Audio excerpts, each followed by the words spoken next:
اور مدینے کی ویرانی ایک بڑی جنگ کا آغاز ہوگا، بہت بڑی جنگ، جس کو الملحمۃ الکبریٰ بھی کہا گیا ہے اور کچھ احادیث میں الملحمۃ العظمیٰ بھی کہا گیا ہے۔ وہ ایسی جنگ کہ دنیا میں ویسی جنگ کبھی بھی نہیں ہوئی تھی اور اس کے بعد پھر کبھی ہوگی بھی نہیں، اتنی بڑی جنگ ہوگی۔ یہ مسلمانوں اور کفار و مشرکین کے درمیان، اب جن لوگوں یعنی رومیوں کے درمیان، رومی اور مسلمانوں کے درمیان، عیسائیوں کے درمیان یہ جنگ ہے۔ کتنی باتیں عرض کیا میں نے، بیت المقدس کی آبادی، مدینے کی ویرانی، مدینے کی ویرانی، ملحمۃ الکبریٰ کی شروعات ہوگی۔ اب یہ ملحمۃ الکبریٰ کہاں ہوگا، کیسے ہوگا، اس پر میں آتا ہوں۔ ملحمۃ الکبریٰ کے اختتام پر قسطنطنیہ فتح ہو جائے گا۔ قسطنطنیہ ایک شہر ہے، اس پر بھی میں گفتگو کرتا ہوں۔ قسطنطنیہ جیسے ہی فتح ہوگا دجال ظاہر ہو جائے گا۔ یہ ترتیب ہے، بڑی نشانیوں کی ترتیب میں یہ ایک بات۔ اب اسی پر اگر گفتگو کریں تو بات طویل ہو جائے گی اور حالات پورے کے پورے اس حدیث کے قریب آ رہے ہیں، اس لیے مجھے آج آپ کو اس حدیث کو سنانا پڑ رہا ہے۔ عزیزان گرامی وقار، اب حالات دیکھیں۔ اللہ کے نبی صلی اللہ تعالی علیہ وسلم نے فرمایا عمران بیت المقدس خراب یثرب، بیت المقدس کی آبادی۔ اب اس آبادی سے مراد کیا ہے؟ محدثین دو طرف گئے ہیں۔ بعض نے یہ کہا کہ اس کے آس پاس آبادی بہت بڑھ جائے گی، اب یہودی ہوں یا عیسائی ہوں یا مسلمانوں کی آبادی کوئی بھی مطلق ہے، یعنی وہ بہت ہی بڑا شہر بن جائے گا اور یہودی مسلسل وہاں پر یہودی کالونیاں بنا رہے ہیں۔ ابھی تقریباً ابھی اس سال کی خبر ہے، میں آپ کو بتا رہا ہوں، 2 لاکھ یہودیوں کو انہوں نے آباد کیا، وہاں پر کالونیاں بنائیں، بستیاں بنائیں غیر قانونی طریقے سے، اور تقریباً 25 سال سے مسلمانوں کی دکانیں بند ہیں، تالوں پر بھی جالے لگ چکے ہیں۔ آپ جا کر کے دیکھ سکتے ہیں بیت المقدس کے ارد گرد جو کرفیو لگے ہوئے تھے وہ ابھی تک لگے ہوئے ہیں، لیکن ان کی آبادی بڑھ رہی ہے۔ اگر حدیث پاک کے مفہوم میں یہی ہے کہ ان کی آبادی ہے تو بھی کوئی حرج نہیں، حدیث پاک میں مطلق فرمایا گیا بیت المقدس کی آبادی۔ مگر اس کے مطابق ایک اور حدیث پاک ملتی ہے جس میں اللہ کے نبی صلی اللہ تعالی علیہ وسلم نے فرمایا جب تم دیکھو گے کہ خلافت ارض مقدسہ میں جا چکی ہے تو سمجھ لو کہ بڑی نشانیاں سب ظاہر ہونے کا وقت آ چکا ہے۔ خلافت ارض مقدس کا مطلب بیت المقدس، خلافت اگر ارض مقدس میں آ گئی تو اس کا مطلب یہ ہوا کہ مسلمانوں کی خلافت پھر سے قائم ہوگی اور وہ بیت المقدس سے ہوگی۔ اب اس حدیث کے متعلق فرمایا گیا کہ اب ارض مقدس میں جب خلافت قائم ہوگی تو وہاں پر آبادی بڑھ جائے گی، کیونکہ دارالخلافہ جہاں ہوتا ہے، دارالحکومت جہاں ہوتا ہے وہ تو مین شہر ہوتا ہے، وہاں پر کثرت سے آبادی ہوگی۔ تو ایک حدیث کا مفہوم، اس حدیث کا مفہوم یہ بھی ہو سکتا ہے، لیکن اب کے جو حالات مجھے نظر آ رہے ہیں اس حدیث کے مطابق، 2 چیزیں کیا آپ کو ساتھ ساتھ نظر نہیں آ رہی ہیں؟ ایک طرف ان لوگوں نے بیت المقدس پر ظالمانہ جابرانہ قبضہ جمایا ہوا ہے اور کالونیاں بسا رہے ہیں، اور ان قریب آپ دیکھنا کہ اناؤنس ہو جائے گا، پورے کے پورے دنیا کو سینٹرلائز کرنے کی کوشش کی جائے گی۔ آپ دیکھیں گے ان باتوں کو، ساری بینکوں کا، ساری بڑی کمپنیوں کا مرکز اسرائیل بن جائے گا۔ آج بھی پوری دنیا میں جتنے اسلحے، ویپنز، ہتھیار سپلائی کرتے ہیں، کیے جاتے ہیں، اس میں سے بھاری مقدار 60 یا 70% حصہ اسرائیل کا ہے۔ پوری دنیا کو ہتھیار سپلائی کرنے میں یہ چھوٹا سا ملک بڑا کردار ادا کرتا ہے۔ بڑی بڑی کمپنیوں کے مالک اسرائیلی ہیں، آج بھی بڑی بڑی کمپنیاں ہیں جن کو گنانے میں وقت لگ جائے گا۔ یہ ساری کی ساری کہاں مرکزیت اختیار کر جائیں گی؟ اسرائیل میں۔ اب وہی ان کا جو خواب ہے، یہودیوں کا یہ خواب ہے کہ ہم گریٹر اسرائیل بنا کر کے رہیں گے، جو انہوں نے میپ میں بنایا ہے اتنا لمبا چوڑا، وہ خیبر تک کا علاقہ قبضہ کرنا ہے۔ اس اعتبار سے وہ عملی طور پر کوششوں میں لگے ہوئے ہیں، مگر میں حدیث بیان کر رہا ہوں آپ کو، بیت المقدس کے ارد گرد آبادی، مدینے کی ویرانی۔ ایک طرف یہ یہودی کالونیاں بسا رہے ہیں اور دور دور سے ہجرت کر کے وہاں پہنچ رہے ہیں، اور ساری بڑی کمپنیوں کا مرکز یروشلم بنانا چاہ رہے ہیں. امریکہ نے ایمبیسی منتقل کر دی. اب اس کے بعد اس کے نقش قدم پر دوسرے ملک بھی دھیرے دھیرے اپنی ایمبیسیاں کہاں لے کر کے آئیں گے؟ یروشلم میں لے کے آئیں گے.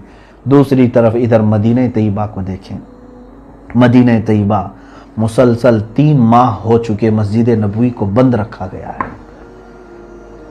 اب مدینے کی ویرانی سے کیا مراد ہے؟ عزیزان گرامی، میرا کلیجہ حلق کو آ جائے اگر میں وہ حدیثیں آپ کو پڑھوں کہ سناؤں.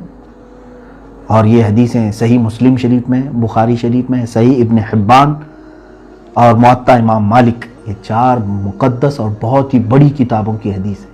اللہ کے نبی صلی اللہ تعالیٰ علیہ وسلم نے فرمایا، تم دیکھو گے عنقریب مدینے کو ایسا چھوڑ دیا جائے گا، مدینے کو چھوڑ دیا جائے گا، یہاں تک کہ اس کے رہنے والے اور زیارت کرنے والے مدینے سے خالی ہو جائیں گے اور مدینے میں درندے آئیں گے، یہاں تک کہ مسجد نبوی میں کوئی درندہ داخل ہو جائے گا. صحابہ اکرام رضوان اللہ تعالیٰ علیہم اجمعین نے پوچھا، یا رسول اللہ صلی اللہ علیہ وسلم، مدینہ طیبہ کے پھر پھل اور پھول جو کثرت سے ہوں گے وہ کون کھائیں گے؟ میرے آقا صلی اللہ علیہ وسلم نے فرمایا، صرف پرندے اور درندے کھائیں گے. مدینہ خوب خوشحال ہوگا، یہاں تک کہ اللہ کے حبیب صلی اللہ علیہ وسلم نے فرمایا، تم دیکھو گے ایک زمانہ آئے گا کہ لوگ اپنے بھتیجوں کو، اپنے اس میں حدیث میں ہے کہ اپنے بھتیجے کو آدمی بلائے گا، اپنے چچیرے بھائی کو بلائے گا اور کہے گا کہ چلو خوشحالی کی طرف، چلو خوشحالی کی طرف. کہاں؟ مدینے میں رہنے والے لوگ یہ بول کر کے مدینہ چھوڑ کر کے جائیں گے، خوشحالی کی طرف چلو. جبکہ میرے آقا صلی اللہ تعالیٰ علیہ وسلم فرماتے ہیں کہ المدینۃ خیر لہم لو کانوا یعلمون، مدینہ ان کے لیے سب سے بہتر ہوگا اگر وہ جان لیں. اگر ان کو تھوڑی بھی شد بد ہے تو انہیں معلوم ہونا چاہیے کہ مدینہ ان کے لیے خیر ہے، لیکن وہ مدینے کو چھوڑ کر خالی کر کے جائیں گے.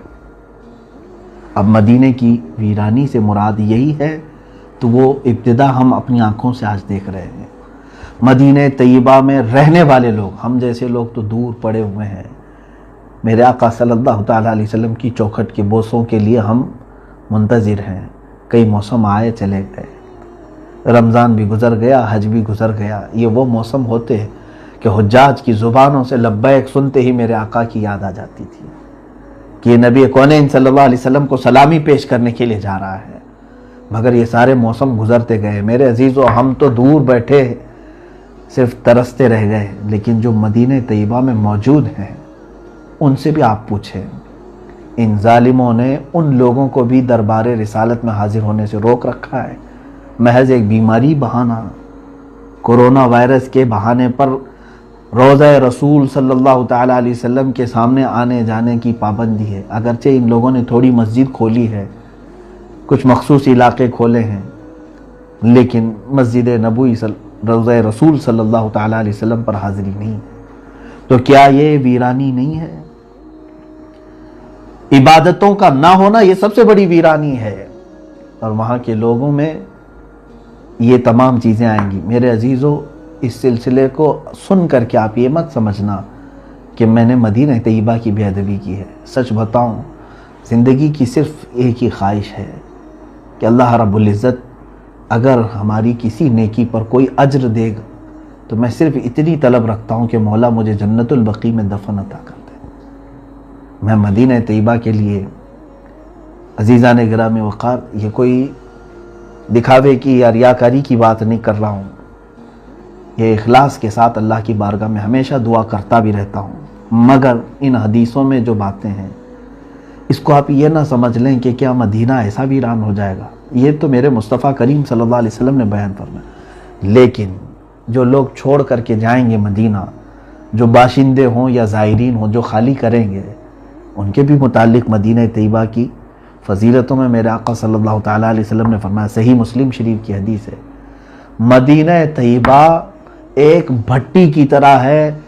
آگ کی بھٹی جس طرح سے ہوتی ہے کہ لوہے کو اس میں ڈالیں تو جس طرح سے بھٹی میل کچیل کو نکال دیتی ہے، سونے کو آپ سونار کے پاس دیں وہ تپاتا ہے آگ میں، جتنا ویسٹیج ہے وہ نکل جاتا ہے، پیوریٹی باقی رہتی ہے. میرے آقا صلی اللہ علیہ وسلم نے فرمایا، مدینہ ہر خبیث کو اپنے اندر سے نکال کر باہر کرے گا صرف وہی رہ جائیں گے جو طیب ہوں گے، صرف وہی رہ جائیں گے۔ یہ چند دنوں کے لیے ہو سکتا ہے مدینہ طیبہ کی ویرانی، لیکن دوسری حدیثوں میں یہ بھی ملتا ہے، اللہ کے نبی صلی اللہ تعالیٰ علیہ وسلم نے فرمایا دجال مدینے میں نہیں آئے گا، یاجوج ماجوج مدینے میں نہیں آئیں گے، بڑے بڑے فتنے مدینے میں نہیں آئیں گے۔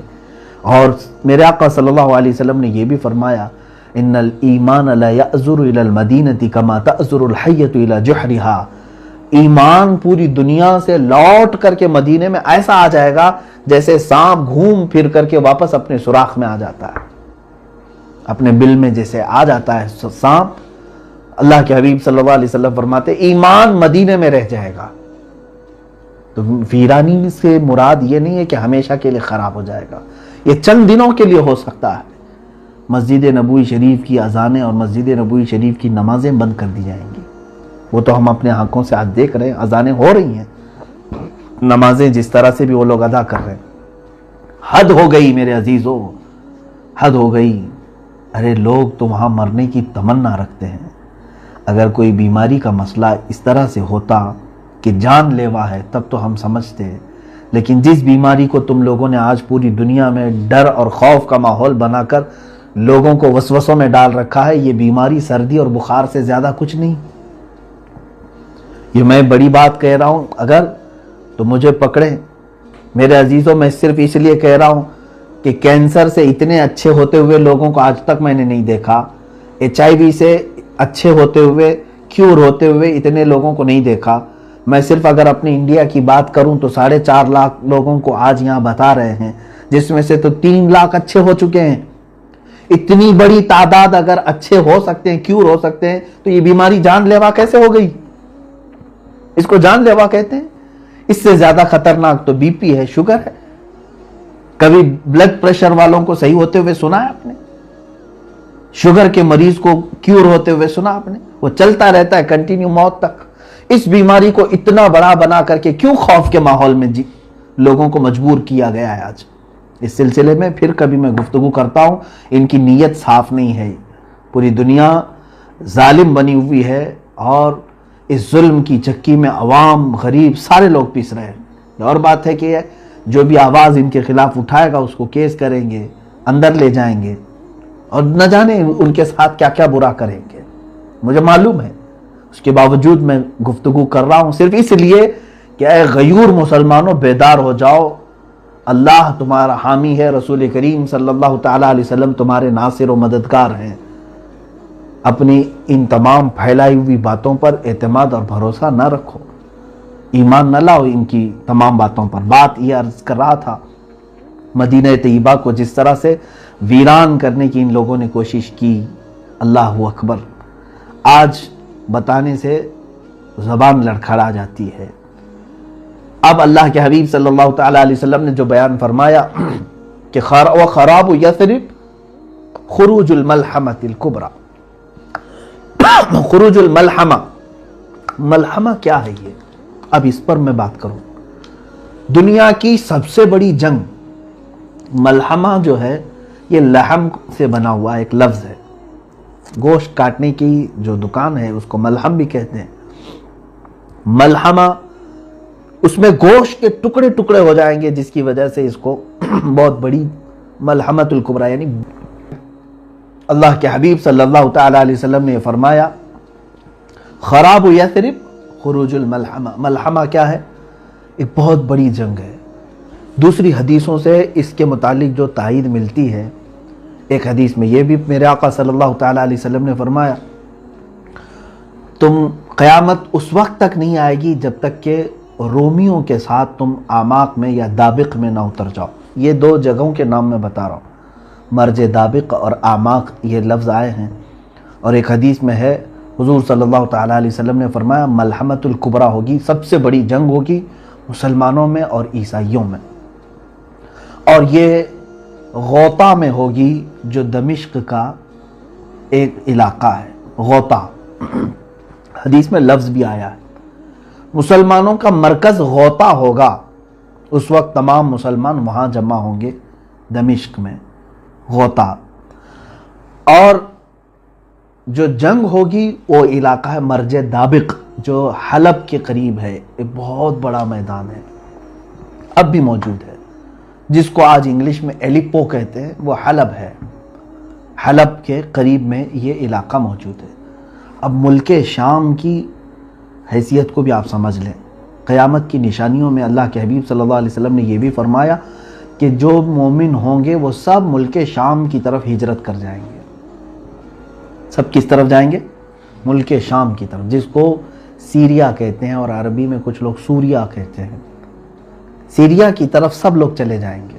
آج آپ یہ سوچ رہے ہوں گے کہ سیریا چھوڑ کر کے لوگ جا رہے ہیں، اور ایسے حالات میں آپ کہہ رہے ہیں کہ سارے لوگ سیریا میں آئیں گے۔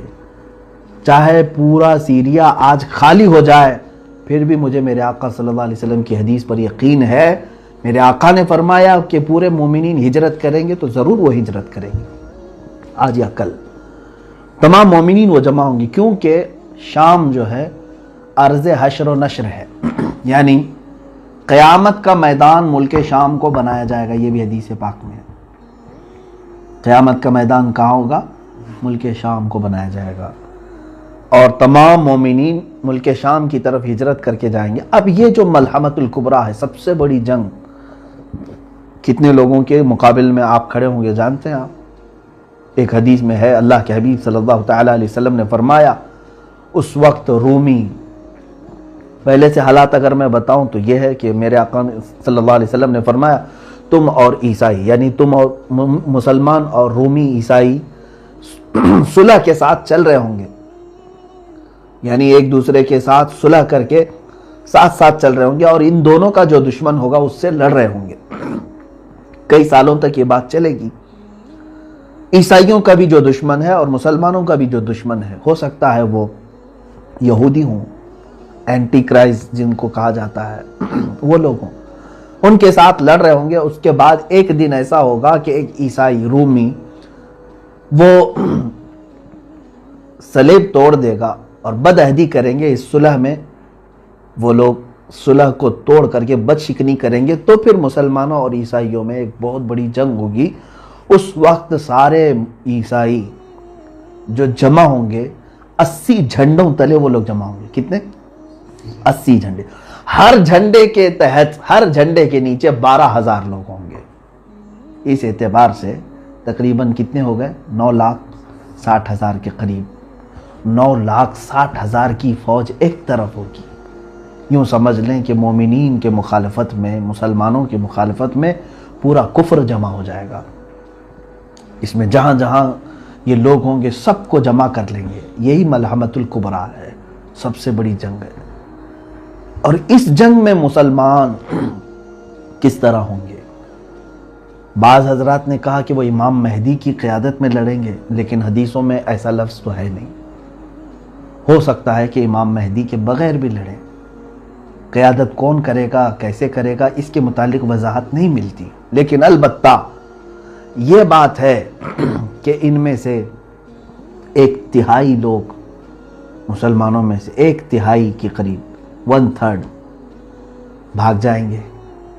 اور میرے آقا صلی اللہ علیہ وسلم نے فرمایا وہ ایسے ہوں گے کہ اللہ تعالیٰ کبھی ان کی توبہ قبول نہیں کرے گا، وہ ہمیشہ کے لیے مردود مریں گے، ان کی توبہ کبھی نہیں قبول ہوگی، وہ جہنم میں جائیں گے، جو میدان چھوڑ جائیں گے۔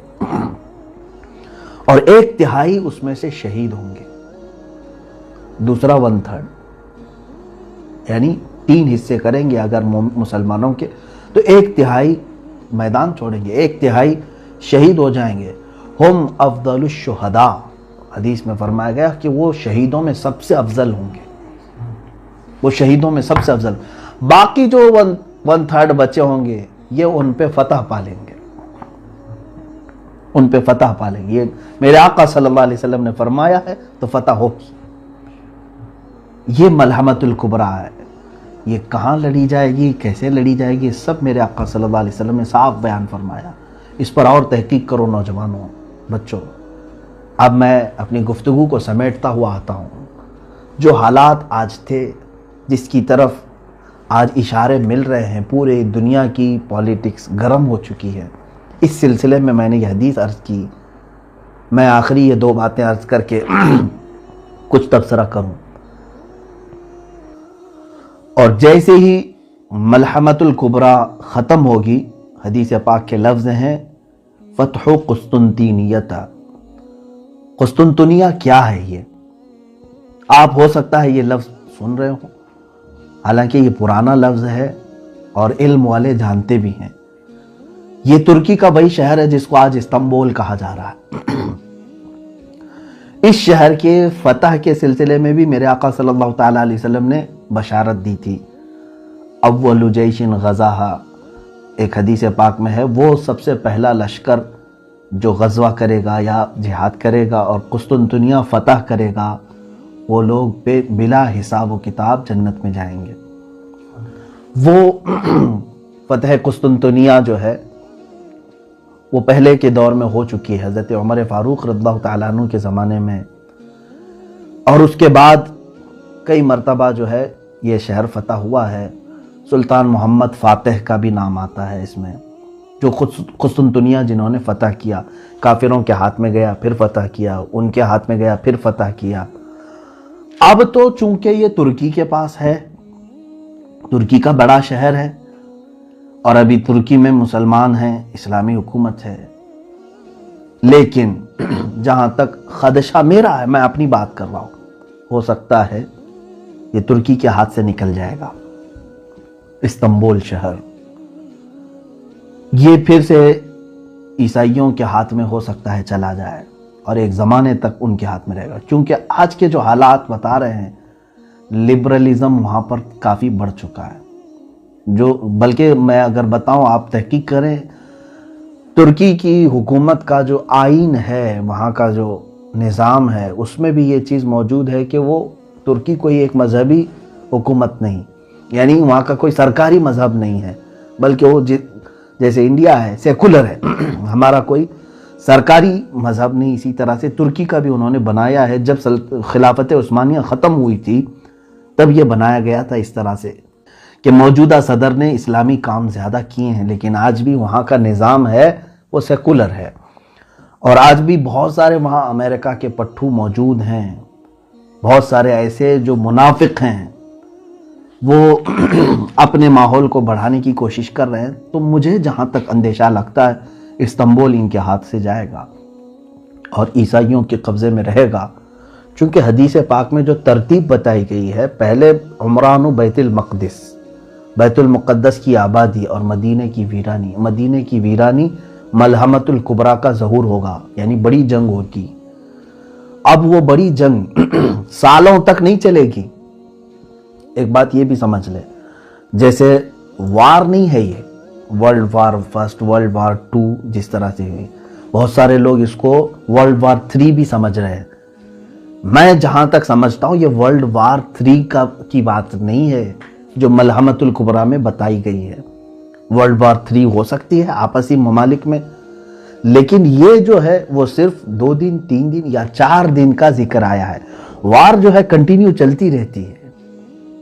یہ جیسے جنگ بدر ہوئی، ایک دن میں ختم ہوئی، جنگ احد تھی، ایک دن میں ختم ہوئی، اسی طرح سے ملحمۃ الکبریٰ بھی جو ہے یہ بہت لمبے سالوں تک یا مہینوں تک نہیں چلے گی، زیادہ سے زیادہ اس کی مدت 1 ہفتہ ہو سکتی ہے احادیث پاک کی روشنی کے مطابق۔